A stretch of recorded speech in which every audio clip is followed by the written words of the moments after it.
Hier, n'importe quoi, mais ce matin, je suis rendu dans 1 Thessaloniciens chapitre 2, le verset 13-14, aller jusqu'à, 14 jusqu'à 16. Et il dit, « Car vous, frères, vous êtes devenus les imitateurs des églises de Dieu qui sont en Jésus-Christ dans la Judée, parce que vous aussi, vous avez souffert de la part de vos propres compatriotes les mêmes maux qu'elles ont souffert de la part des Juifs. » Qui ont fait mourir le Seigneur Jésus et les prophètes, qui nous ont persécutés, qui ne plaisent point à Dieu et qui sont ennemis de tous les hommes, nous empêchant de parler aux païens pour qu'ils soient sauvés, en sorte qu'ils ne cessent de mettre le comble à leurs péchés. Mais la colère a fini par les atteindre. Aujourd'hui, on bénit Dieu de ce qu'on a sa parole. Mais si on n'aurait pas ces informations-là de la parole, on ne pourrait jamais s'imaginer comment est-ce que ça a été difficile de passer le message de l'Évangile.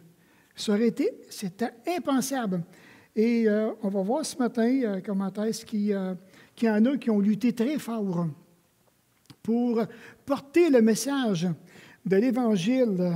C'est comme que Jésus a dit, « Vous serez mes témoins dans la Judée, dans la Jérusalem, partout et jusqu'aux extrémités de la terre, pour apporter ce merveilleux message de l'Évangile. » Nous, aujourd'hui, on dit le message, il est beau, il est simple, il est facile à comprendre, tout le monde le comprend. Parce que le message de l'Évangile, il est intellectuel. Mais cependant, la marche par après, la marche, elle est spirituelle. Et c'est là que ça se joue.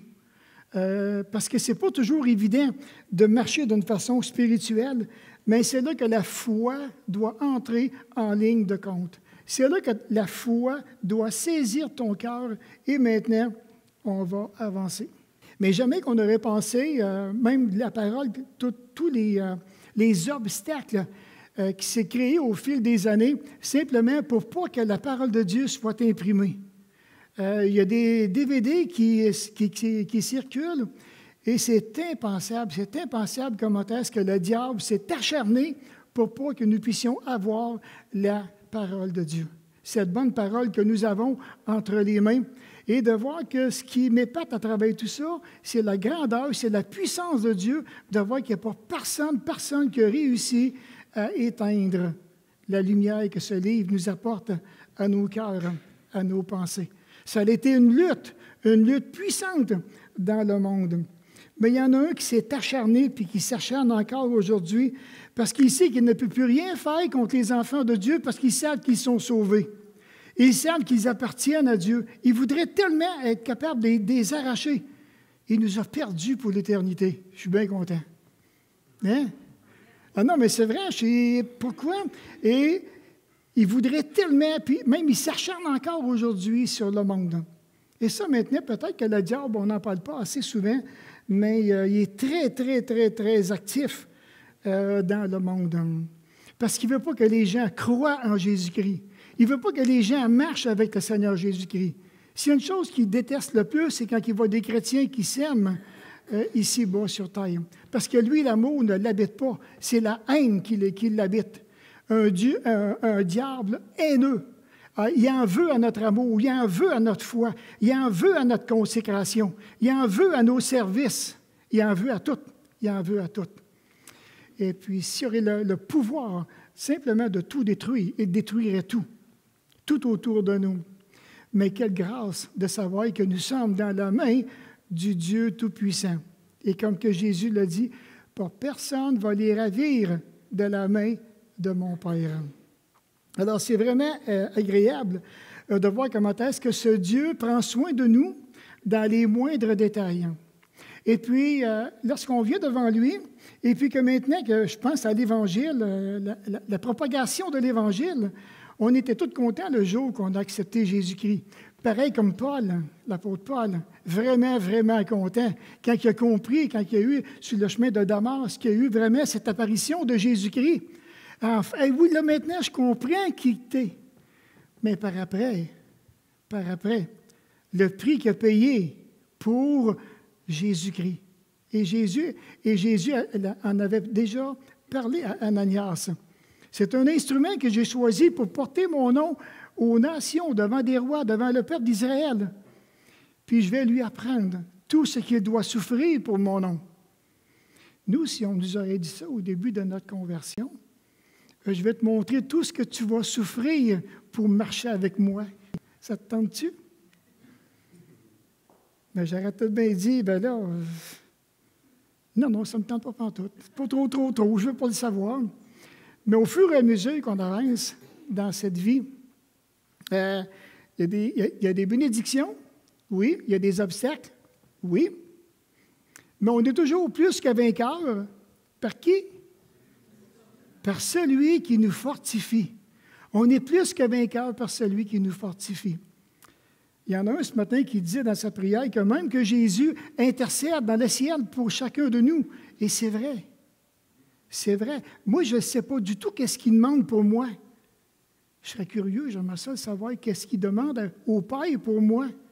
Et le Saint-Esprit, de son côté, ici-bas sur terre, intercède auprès de Dieu par des soupirs inexprimables. Il est en train de dire à Dieu le Père, je vais te communiquer exactement le fond du cœur de ton enfant qui n'a pas les mots pour te le dire. Et lui, maintenant, il peut le faire. On a deux personnes qui intercèdent pour nous. Jésus-Christ dans le ciel et le Saint-Esprit ici-bas sur terre. C'est extraordinaire. Alors, c'est pour montrer comment est-ce qu'on a besoin de soutien. Et ce soutien-là, on l'a par Dieu lui-même. N'est-ce pas merveilleux? Un soutien par Jésus-Christ, un soutien par le Saint-Esprit. Hey! On est soutenu pas rien qu'à peu près. Et de voir que le Père céleste continue à travers nos cheminements de nous former. Il continue d'être patient à notre égard. Je ne sais pas si, en tout cas, je pense que ça nous arrive tous, de perdre l'impatience, de tomber dans la colère, mais non, lui, il est patient. Très patient, puis il continue à nous aimer, même si on ne comprend pas, même peut-être parfois s'il nous arrive en tant que chrétiens de le maudire. Je ne sais pas si ça vous est de... Ah, ben non, c'est impossible qu'on maudisse Dieu, voyons donc. Oui, ça peut arriver dans des moments de colère. C'est humain. C'est humain. Et puis lui, il est capable de le prendre.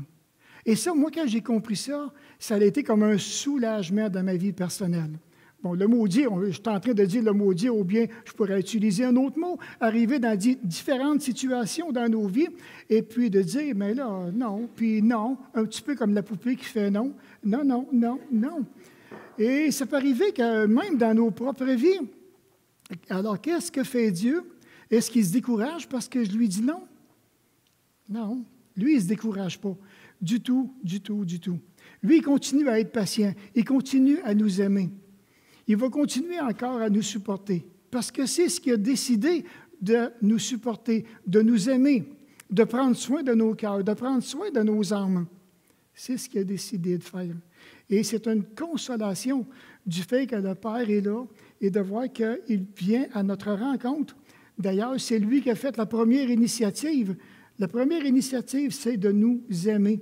C'est de pourvoir à quelqu'un qui, un jour, qui va croiser notre chemin, et cette personne-là aura le pouvoir de nous pardonner et de nous amener vers le Père céleste.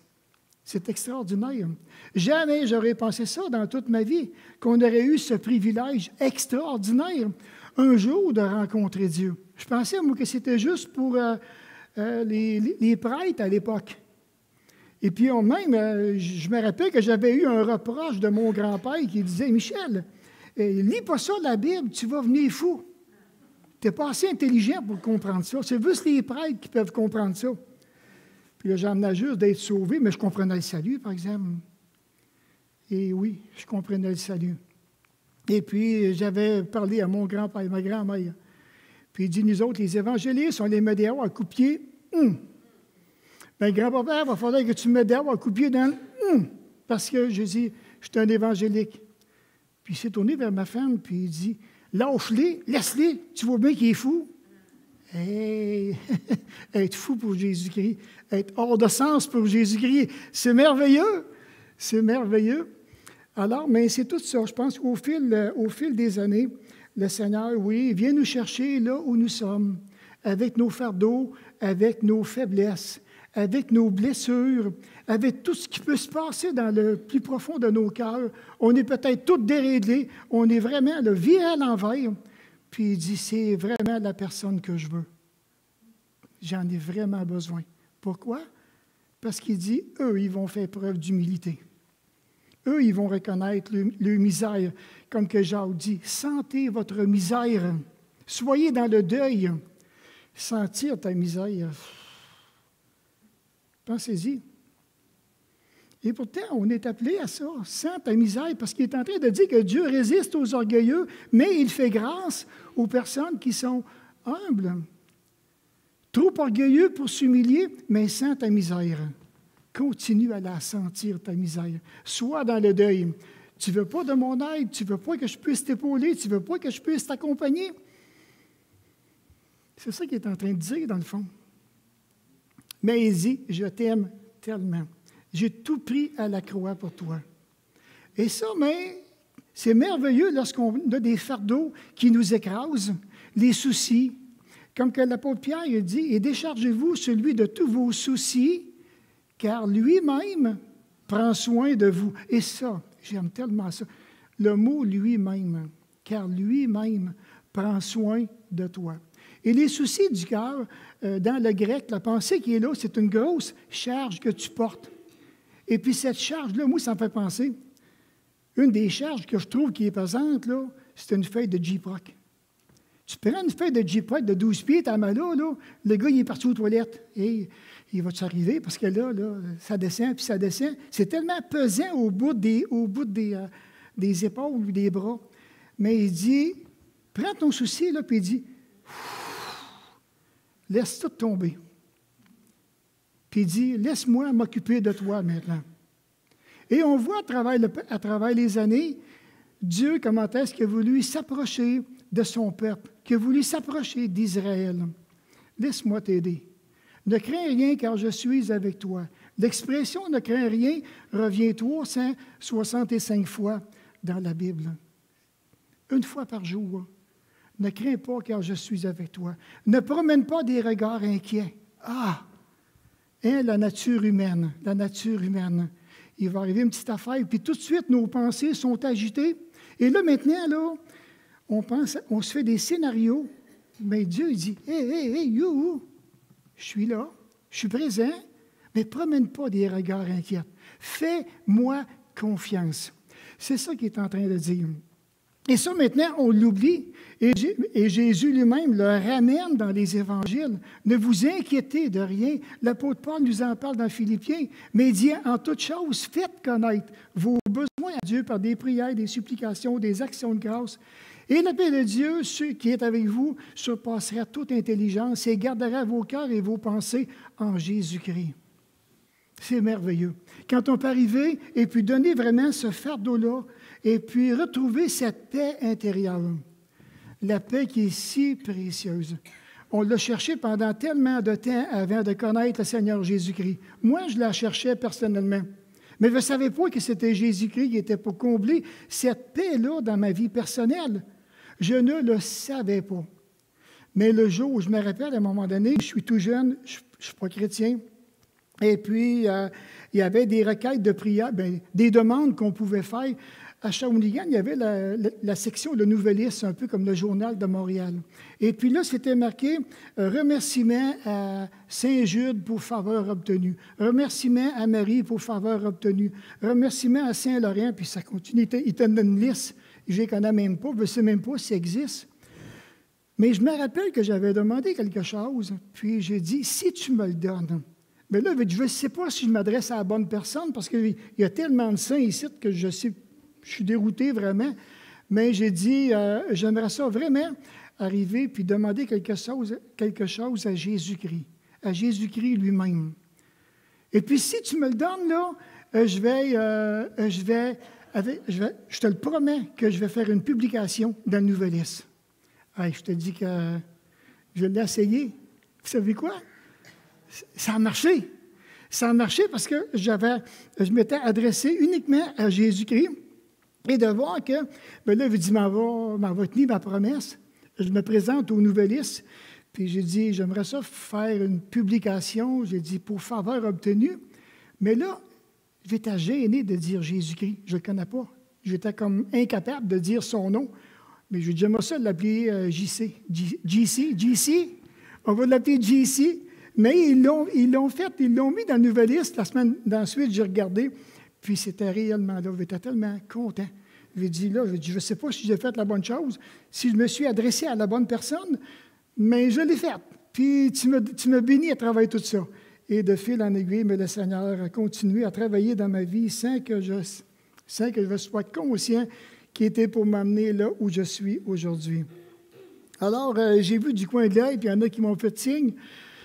Je suis conscient que je n'aurai pas tout le temps de vous l'apporter, mais qu'importe, on va commencer, puis on arrêtera là où ce que ça va donner. J'ai pensé de lui donner comme titre « Le chemin de Christ parmi les pécheurs ». C'est-à-dire que là, maintenant, on a une foule de gens qui est là.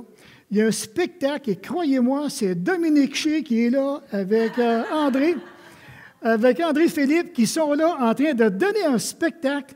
Et les gars, ils ont pensé, ils se sont dit, il faudrait faire des chemins à travers ça, parce que si advenait qu'il y aurait des urgences avec une grosse foule de même, il faut vraiment que les secouristes puissent être capables de venir et de passer. Puis là, je me suis dit, dans toute cette foule-là, qu'on pourrait leur demander ou leur poser des questions concernant maintenant leur éternité.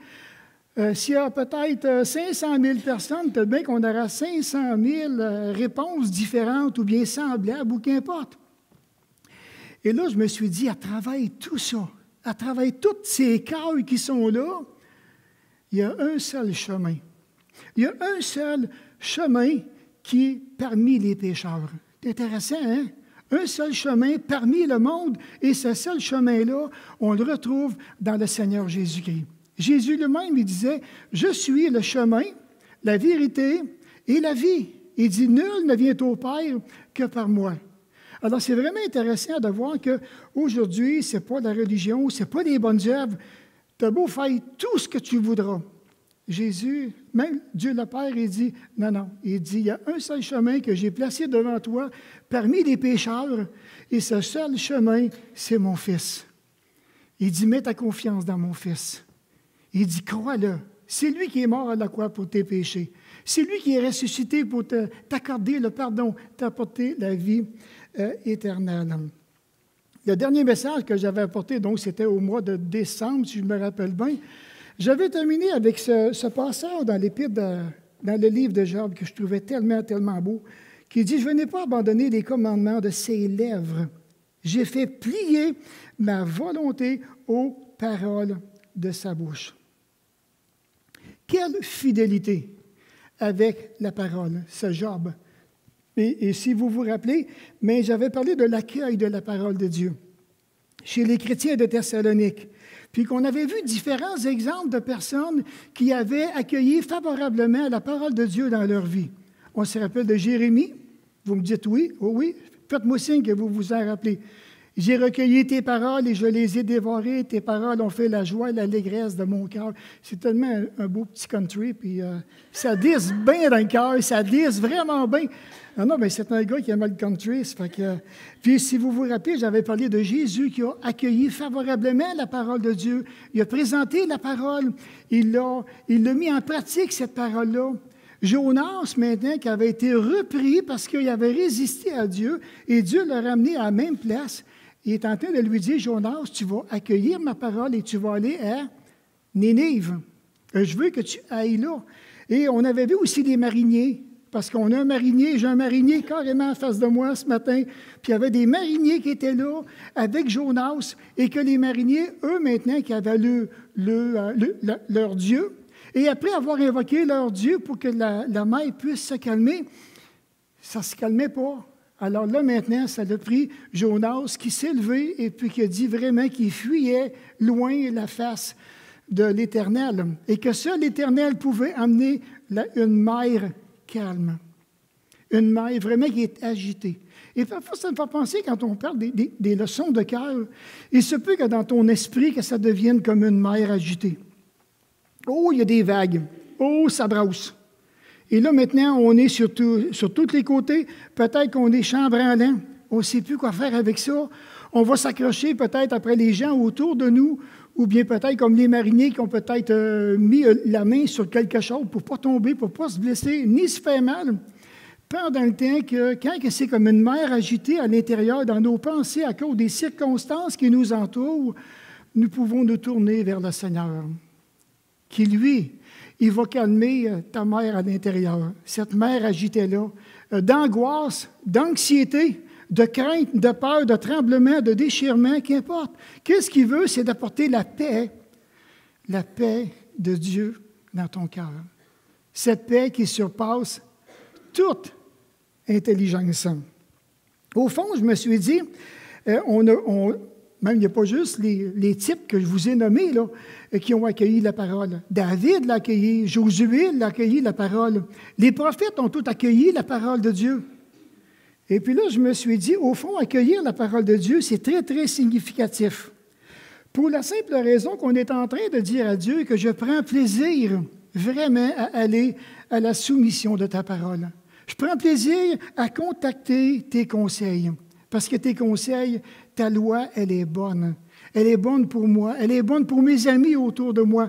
J'ai besoin de plonger le regard dans la parole et de savoir maintenant de quelle façon tu aimerais toucher mon propre cœur. Et ensuite, je me suis dit, mais ne pas faire plier notre volonté à celle de Dieu. Parce qu'il se peut qu'en lisant la parole, peut-être après-midi, demain ou en soirée, tu vas lire quelque chose et tu vas dire, ouf, ça là, j'aurais aimé mieux pas voir ça aujourd'hui. Peut-être que tu es conscient que tu as un pas d'obéissance à faire. Et là, on va se le dire dans nos mots. Le pas d'obéissance, tu ne veux pas le faire. Volontairement. Non, je fais simplement pas ça. N'est-ce pas de le rejeter? Ce que je crois vraiment. C'est de lui dire au fond, écoute, non, tu n'as pas affaire dans ma vie. C'est déjà arrivé, je vous le dis. Ta volonté n'est pas la bienvenue dans ma vie présentement. Je t'en prie, tasse-toi de mon chemin. Bon, peut-être que c'est dur, là. C'est vraiment dur. Mais vous savez quoi? L'attitude de cœur ne peut pas nous mentir. L'attitude de notre cœur est tellement des fois violente. Cette attitude-là est tellement froide. Et là, maintenant, il se peut qu'on repousse quelque chose, un pas d'obéissance, sans le regretter. Sur le moment, peut-être plus tard, on va le regretter. Mais sur le moment, là, à cause de l'état de mon cœur, de mon âme, de ma relation, il ne fallait pas que j'entende cette chose-là aujourd'hui. Ça me dérange vraiment.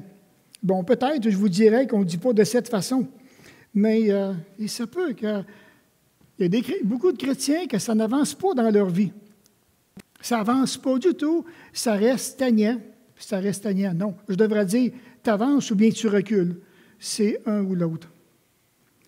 Tu avances ou bien tu recules. On a besoin vraiment de faire, puis lorsqu'on regarde la parole, qu'on s'approche de cette parole-là parce qu'on veut la partager avec les gens, on est en train de faire ce que j'appelle, et j'aime bien ça, un cœur à cœur avec Dieu. Parce que lui, il peut examiner mon cœur, puis sa parole va me sonder, va vraiment me sonder, sa parole, au plus profond, même dans les choses les plus secrètes de mon cœur, qu'il n'y a pas personne qui sait, il y a juste Dieu qui sait. Sa parole est comme une épée tranchante. Elle agit, elle pénètre, comme Hébreu nous dit dans Hébreu 4 et le verset 12. Dans le texte, donc et le pourquoi maintenant que je vous dis ça ici concernant l'accueil de la parole, c'est à cause de ce verset-là ici. Comme il dit, donc, c'est pourquoi nous rendons continuellement grâce à Dieu de ce qu'en recevant la parole de Dieu que nous vous avons fait entendre, que vous l'avez reçue, non comme la parole des hommes, mais qu'elle est ainsi véritablement, mais ainsi qu'elle est véritablement comme la parole de Dieu qui agit en vous qui croyez.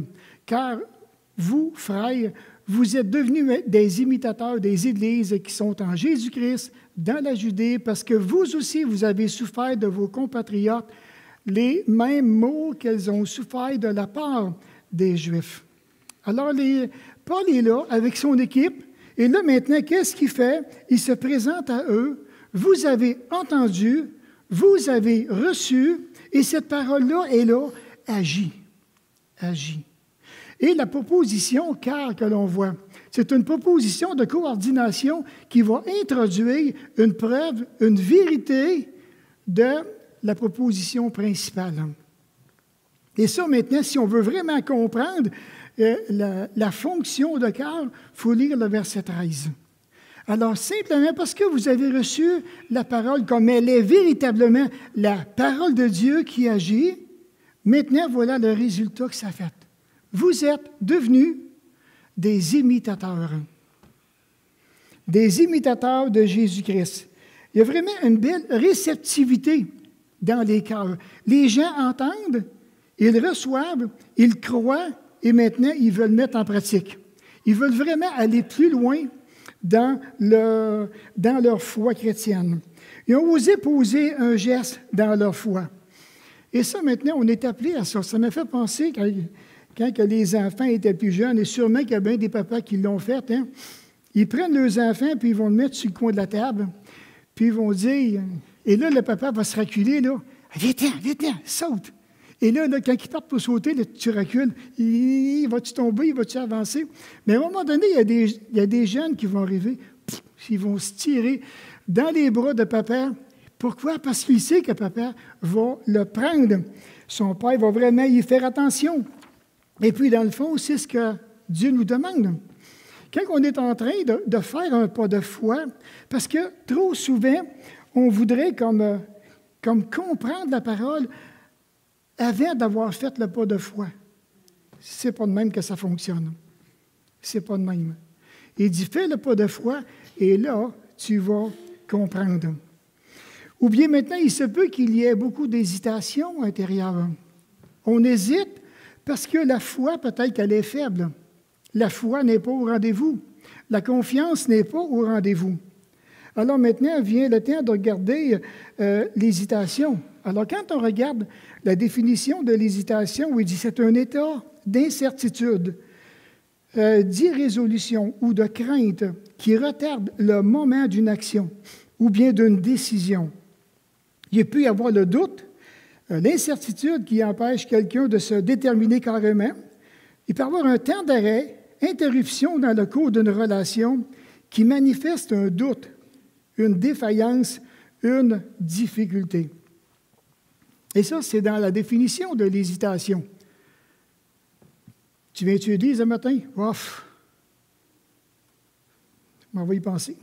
Ah non, bien, il faudrait bien partir, là, parce que le culte va commencer dans tant de temps, là, dans une demi-heure, 3/4 d'heure. Viens-tu ce matin? Je ne sais pas. Ça ne me tente pas. Ça ne me tente pas. On entend souvent ça, hein? Ça ne me tente pas. Alors, j'ai un doute, je suis fatigué, ou bien on peut donner 1001 raisons là, pourquoi maintenant qu'on ne veut pas avancer. Et ça, je pense que ça pourrait être une des stratégies. Mais si advenait que tout est bien, et il peut y avoir une stratégie vraiment diabolique en quelque part, parce que le diable ne veut pas que tu sois ici le dimanche matin. Ça, il faut vraiment comprendre ça. Le diable ne veut même pas te voir le face ici à l'Église. À tout le monde. Et je vous dis qu'il est en rage quand il voit que Dieu nous met à cœur de venir pour le louer, pour l'aimer, pour l'adorer. On dit que la soumission à la volonté de Dieu engendre une action. Et le résultat de l'action glorifie Dieu, notre Père. Il y a vraiment de quoi être fier des chrétiens de Thessalonique, ainsi que de tous ceux de la Judée, en voyant leur belle maturité. Et ça, maintenant, en voyant leur maturité, en voyant leur engagement, en voyant leur service, en voyant leur zèle, leur passion encore de vouloir répandre le beau message de l'Évangile. L'apôtre Paul éprouve une grande joie de voir de ses yeux des imitateurs des églises de Dieu. Mais il se souvient aussi des nombreuses souffrances qu'il a subies de la part de ses compatriotes. Les souffrances. Et ça, on oublie ça, puis pourtant, on le voit dans le verset 14, même que je mets justement 14-15. Alors, l'apôtre Paul revient, puis il critique à son tour l'attitude des Juifs, et maintenant, il donne vraiment une description qui est quand qui est quand même assez, je vous dirais, dur. Ils ont fait mourir le Seigneur Jésus. Ils ont fait mourir les prophètes. Ils ont persécuté ceux qui annonçaient la bonne nouvelle de l'Évangile. Et de plus, Paul, il dit tout ça, il dit, sachez que ça ne plaît pas à Dieu, que ces gens-là sont des ennemis de tous les hommes. Beaucoup de mécontents dans le cœur. Parce que quand on veut annoncer l'Évangile, qu'on veut avancer, c'est que l'apôtre Paul faisait, lui, il veut avancer, mais maintenant, il y a tellement du mécontentement dans le cœur. Et non seulement ça, mais il y a de la persécution qui vient vis-à-vis de lui. Et de voir que l'apôtre Paul, dans ce simple verset, il est en train de faire un rappel de l'histoire, maintenant, parce qu'il peut aller très loin concernant les prophètes de l'Ancien Testament, puis en même temps, il rappelle l'attitude du peuple vis-à-vis ce que Dieu avait envoyé et la manière dont il voulait prendre soin de son peuple. Les propos de Paul qui fait mention dans ce verset, de même que dans le verset 16 qu'on va voir tantôt, c'est des versets qui sont quand même, qui nous portent à réfléchir, parce que nous, on peut le lire chez nous, dans le confort de notre foyer, puis on ne s'arrête pas à ça, à tous les combats que les hommes ont dû mener pour que l'on ait l'Évangile aujourd'hui. On ne pense pas à ça. Et de voir maintenant que c'est depuis la conversion de Paul que les Juifs, que Paul a les Juifs sur le dos, qui sont après lui comme une terre de graisse. Et puis les Juifs ne sont pas prêts à abandonner et à laisser aller, je dirais peut-être dans leurs mots, là, ce fou furieux. Parce que l'apôtre Paul, maintenant, il a accepté le Seigneur et là, maintenant, lui, il va vraiment continuer. Imaginez l'apôtre Paul qui était un meneur chez les Juifs, un meneur. Et de voir que maintenant, à partir de là, les Juifs ont tout fait pour éradier la foi chrétienne. Parce que la foi chrétienne prenait de plus en plus, de place dans les cœurs des gens. Et quand les Juifs voyaient ça, ils en voulaient à cette foi chrétienne. On va faire arrêter cette foi-là. Et c'est à la suite de sa conversion que lui-même qui a fait l'expérience douloureuse de la persécution qui est lui-même qui a faite envers les chrétiens. Il a pris plaisir à les faire blasphémer. Il a pris plaisir à les jeter en prison. Il a pris plaisir à les jeter en prison. Il était content parce qu'il croyait rendre un culte à Dieu. Et là, maintenant, c'est lui qui se fait ramasser. Parce qu'il a accepté le Seigneur Jésus-Christ. Et là, maintenant, il fait face à cette même persécution. Les Juifs ont mis le comble de leur péché en faisant mourir le Seigneur Jésus-Christ sur la croix. Et de voir que maintenant, ils ont pris les Juifs comme moyen à utiliser pour en arriver à leur propre fin.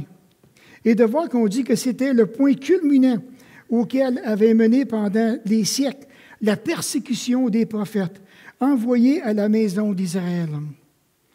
Et Dieu, dans son amour, n'a jamais lâché, il n'a jamais baissé les bras. Il a envoyé un prophète, les Juifs tuaient le prophète. Pourquoi? Ils ne voulaient pas recevoir la parole de Dieu. Ils ne voulaient pas entendre le message de Dieu. Si vous vous rappelez, même dans le livre d'Exode, quand le peuple a entendu la voix de l'Éternel, qu'est-ce qu'ils ont dit? On ne veut plus que l'Éternel nous parle. Toi, Moïse, maintenant, on veut que tu nous parles. On ne veut plus entendre cette voix-là. C'est quelque chose. C'est vraiment, vraiment quelque chose. Et même quand on voit ça, la preuve, comme il dit, s'il y avait un homme, maître de sa maison, qui plantait une vigne, il l'entoura d'une haie, il creusa un pressoir et bâtit une tour, puis il la ferma à des vignerons et quitta le pays. Lorsque le temps de la récolte fut arrivé, il envoya vers les vignerons pour recevoir le produit de sa vigne. Le vigneron, s'étant saisi de ses serviteurs, battirent l'un, tuèrent l'autre et lapidèrent le troisième. Il envoya encore d'autres vignerons en plus grand nombre que les premiers, et les vignerons le traînèrent de la même manière.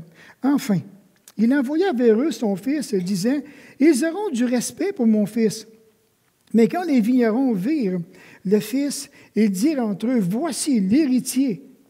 Venez, tuons-le, et emparons-nous de son héritage.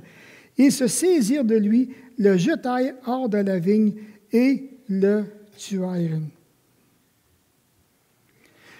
Ils ont rejeté carrément la volonté. Ils n'ont jamais voulu plier leur volonté aux paroles de la bouche de l'Éternel.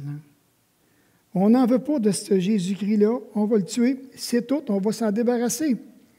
Et de voir maintenant, le livre des Actes relate plusieurs exemples de l'hostilité des Juifs à l'égard du message de l'Évangile.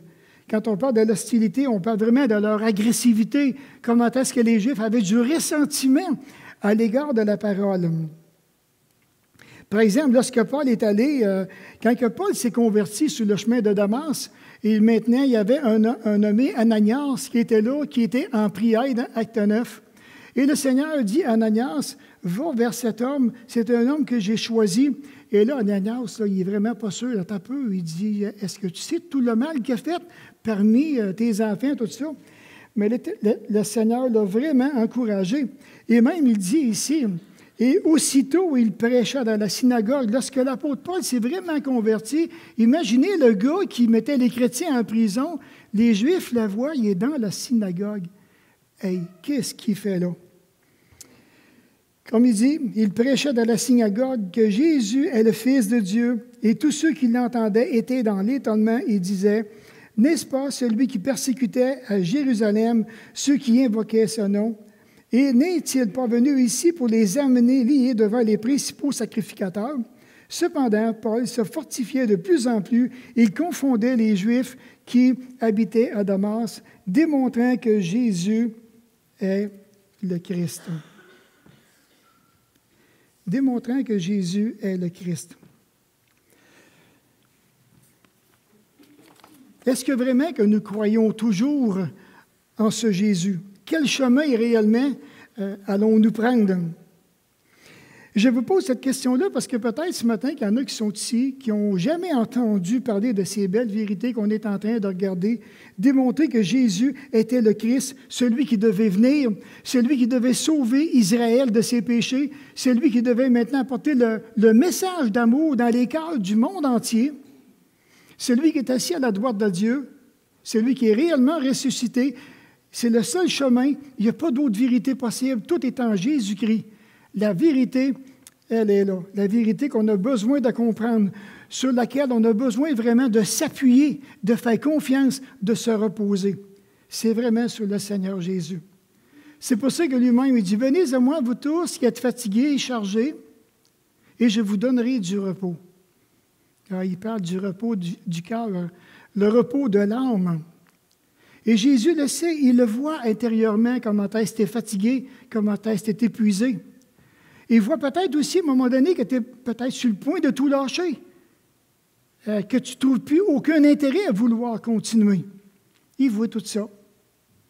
Mais il te demande de venir à lui. Viens à moi, partage-moi ton fardeau. Dis-moi réellement ce qui se passe sur ton cœur.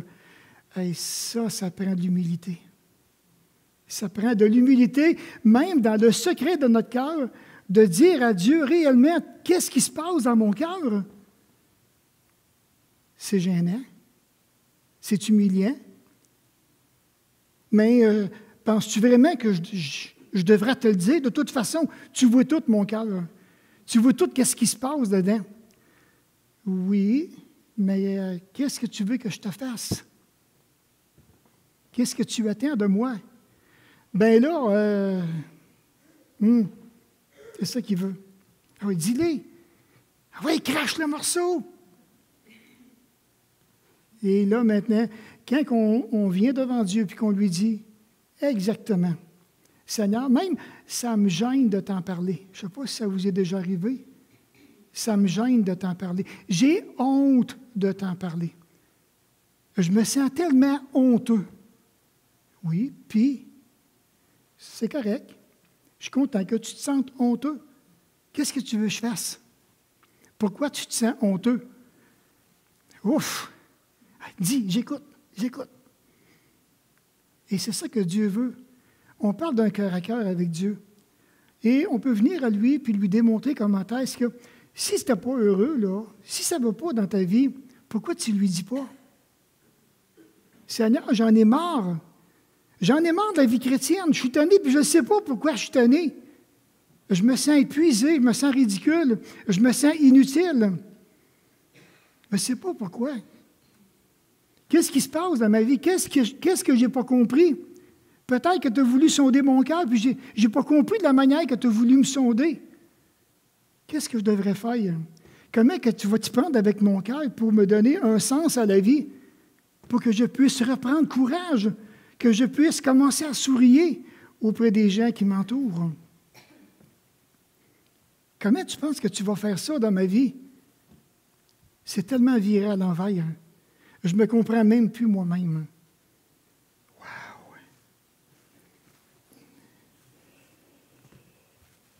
Mais c'est ça, hein? On enseigne le Fils de Dieu, on parle de Jésus. Il est au courant de tout ça. Il le sait, il le voit. Il te donne un rendez-vous. Il te donne un rendez-vous. Tu as un rendez-vous divin avec Dieu parce qu'il veut prendre ton fardeau, il veut prendre tes soucis. Il y a un souci de ton âme présentement. Il sait que tu es chargé. Il sait que tu n'as plus de solution. Il le sait. Pourquoi pas venir vers lui, qui est la solution de tous nos problèmes de cœur, nos problèmes d'âme? Il y a toutes les solutions possibles. Tu es fatigué, tu es épuisé, tu n'as plus d'énergie. Mais il dit lui-même, bien, viens-t'en. Il s'est voulu, là. Il dit, ça fait longtemps, il dit comme moi, là. Je cogne à la porte de ton cœur, puis tu ne me réponds pas. Ça fait longtemps. On est content de dire qu'on est sauvé, puis Dieu veut un cœur à cœur avec nous. Puis on dit, wow! Un instant, c'est quelque chose d'avoir un cœur à cœur avec Dieu. Mais par après, quand on a fait preuve d'humilité, quand on vient à lui, puis qu'on confesse, ou qu'on lui dit vraiment notre ressenti émotionnel, le ressenti au plus profond du cœur, c'est comme ça, Seigneur, que je me sens maintenant. Je ne comprends pas les raisons de pourquoi je suis rendu, peut-être dans le creux de la vallée. Peut-être. Je ne sais pas du tout. C'est le seul qui va pouvoir donner une compréhension à vos pensées. C'est le seul qui va vous présenter son épaule pour que tu puisses venir à côté. Viens à côté ici. Viens te reposer. Et il y a des temps pour se reposer. Puis je pense vraiment que le Seigneur nous appelle à ça. Puis de ne pas avoir peur de venir à lui. Peut-être que tu vas dire, Seigneur, je me sens comme un bébé. Il me semble que je suis rendu un adulte, que je n'ai pas besoin de te dire que tu me prennes comme un bébé. Ben oui, Seigneur, prends-moi donc comme un bébé. Prends-moi comme un bébé dans tes bras.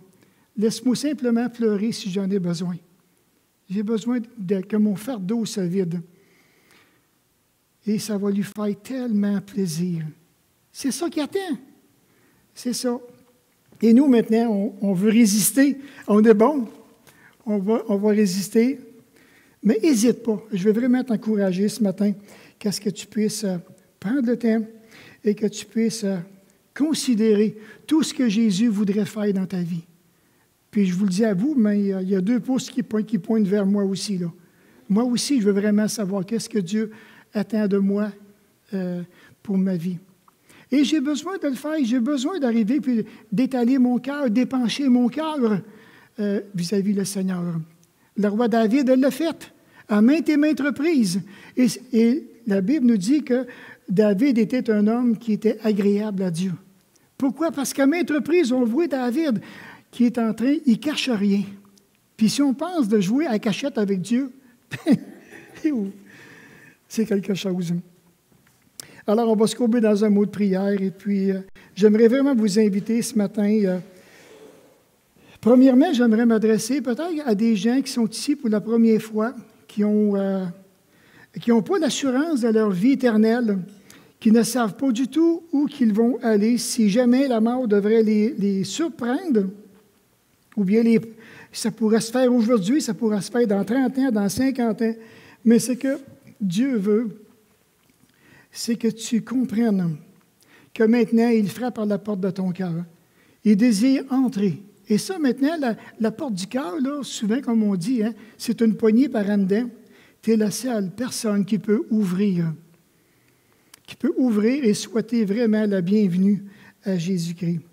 Alors, peut-être que tu ne sais pas comment, que tu n'as aucune idée de qu'est-ce que je dis à Dieu. Oui, j'aimerais ça, avoir cette paix-là, cette assurance-là dans mon cœur, dans mon âme. Mais je pense que comme on a vu ce matin, que Jésus est le chemin, la vérité et la vie qui est venu pour nos péchés. Le péché, c'est lorsque tu sais qu'une chose est bien et que tu fais mal. Tu as commis un péché que Jacques nous dit. C'est aussi simple que ça. Et si tu reconnais dans ton cœur que tu as péché, ou bien que tu n'as pas toujours fait les bons choix, pourquoi n'en profiterais-tu pas pour demander à Dieu ce pardon-là? Ça se passe entre toi, puis lui, il n'y a pas personne qui le sait dans l'Église. Ça se passe entre toi et le Seigneur. Si vraiment tu crois, alors je t'encourage beaucoup. Dis-lui, Seigneur, j'aimerais te demander ce matin, humblement, parce que je reconnais le mal que j'ai fait dans ma vie. Et si tu crois que Jésus est mort sur la croix pour tes péchés, pourquoi ne pas lui dire, mais Seigneur, tu es le Sauveur, je te demande de venir sauver mon âme présentement. Je te rouvre la porte de mon cœur. Sois le bienvenu. Viens au plus profond de ma vie. J'ai besoin de toi. Et donne-moi ton don gratuit, qui est la vie éternelle. Si vous ne lui demandez pas, il ne pourra jamais vous le donner. Et pour les autres, je vous encourage encore à laisser toujours la porte de votre cœur ouverte, surtout au Seigneur Jésus-Christ. Et profitez de ce beau temps d'amour, de communion, d'intimité personnelle avec le berger de votre cœur, qui est Jésus lui-même. Alors, Seigneur, on tient vraiment à te remercier pour ta présence avec nous ce matin. Nous voulons te bénir comme on a chanté ce matin à travers tous les cantiques, qu'on est venu pour te louer, on est venu pour t'adorer, on est venu pour t'élever dans nos vies. Puis, mon Père, je veux vraiment te rendre grâce pour tous ceux et celles qui en ont rushé, qui ont lutté avec les adversaires de l'Évangile, qui ont pu tenir ferme, qui ont gardé les yeux de leur cœur sur toi, et de voir que tu les as délivrés de toutes leurs douleurs, de tous les obstacles, et te permis, mon Père, que ces douleurs, ces obstacles-là, puissent former leur cœur et devenir de plus en plus affermis dans le but encore d'aller de plus en plus loin, pour que l'Évangile se répande et qu'elle atteigne nos cœurs aujourd'hui en 2020. On t'en est pleinement reconnaissant, mon Père, pour ce beau message de l'Évangile. Sois béni en nos cœurs. Et mon Père, merci de nous porter dans tes bras d'amour. Merci de prendre soin de nous. Trop souvent, mon Père, on oublie de te remercier pour tout ça. Mais merci pour tout, même pour tous les soucis qu'on te cause, et de voir à travers tout ça, toi, tu nous supportes. Tu nous supportes affectueusement, gentiment, et jamais tu vas nous tourner le dos, jamais tu vas nous abandonner, parce que tu es un papa qui est fidèle. Et tu veux vraiment démontrer cette fidélité-là à travers les différentes circonstances de notre vie. Alors, Père, merci pour toutes choses. Merci pour Jésus, puis merci pour ton esprit qui nous habite. Dans le précieux nom de Jésus, pour sa plus grande gloire. Amen.